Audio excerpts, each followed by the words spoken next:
एक दोन नव्हे, तब्बल 100 एकर जमिनीची मालकीण जेव्हा डोक्यावर पाटी घेऊन कोणताही बडेजाव न करता फिरून आंबे विकते तेव्हा आश्चर्य वाटतेच ना. श्रीमंती कपड्यावरून किंवा पैशावरून ठरत नसते, ती तुमच्या संस्कारावरून व कष्टावरून ठरते. आज अशा एका माई माऊलीची गोष्ट आपण जाणून घेणार आहोत की ज्यांची श्रीमंती पैशात नाही तर त्यांच्या साधेपणात आणि त्यांच्या कष्टाच्या घामात मोजली जाते. गोष्ट आहे सोलापूर जिल्ह्यातील करमाळा तालुक्यातील चंद्रिका हनुमंत नवले यांची. तब्बल 100 एकर शेतीची मालकीण. त्यांच्या शेतामध्ये वेगवेगळ्या प्रकारची दर्जेदार फळबाग आहेत. आजच्या काळात 100 एकर शेती असणारा माणूस हवेत फिरेल, पण या मायमाऊलीचा पाय आजही जमिनीवर आहे. कुठलाही गर्व नाही, कोणताही बडेजाव नाही. आजही त्या माऊली स्वतःच्या शेतातले आंबे डोक्यावर पाटीत घेऊन गावात रस्त्यावर फिरून विकतात. सर्वसामान्यांशी जोडलेली ही नाळ आणि हाच साधेपणा हीच त्यांची खरी श्रीमंती आहे. आणि विशेष म्हणजे त्यांच्या या कष्टाचा, या साधेपणाचा त्यांच्या मुलांना प्रचंड अभिमान आहे. त्यांचा मुलगा उच्च शिक्षित विनोद, ज्याने दिल्ली, पुण्यात राहून UPSC सारख्या कठीण परीक्षेसाठी अभ्यास केला. यश थोडक्यात हुकलं, पण तो खचला नाही.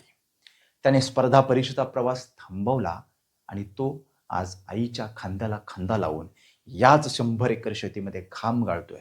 सोशल मीडियावरती या युवकाची प्रचंड चर्चा आहे. मित्रांनो, या कथेमधून आपल्याला काय शिकायला मिळतं माहिती आहे? आजच्या काळात 4 पैसे हातात आले की लोक जमिनीवर राहतच नाही. साधं हो, 10-5 एकर जमीन असेल तर भाऊभाऊकीतच बोलत नाही.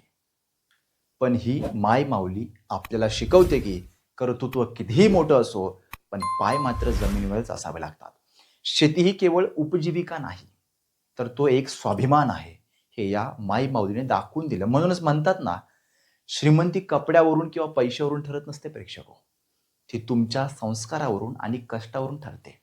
प्रतिष्ठा, मान सन्मान मिळवण्यासाठी उच्च पगाराची नोकरी करायलाच हवी असं नाही. आपण जे काम निवडलेलं आहे ना, ते उत्कृष्ट केलं तरी उत्तमच आहे. हा विषय नीट समजून घ्या प्रेक्षको. या मायमाऊलीच्या कष्टाला व जिद्दीला आमचा कडक सॅल्यूट. अशाच महत्त्वपूर्ण माहिती व ज्ञानासाठी द हायवेला सबस्क्राईब करा.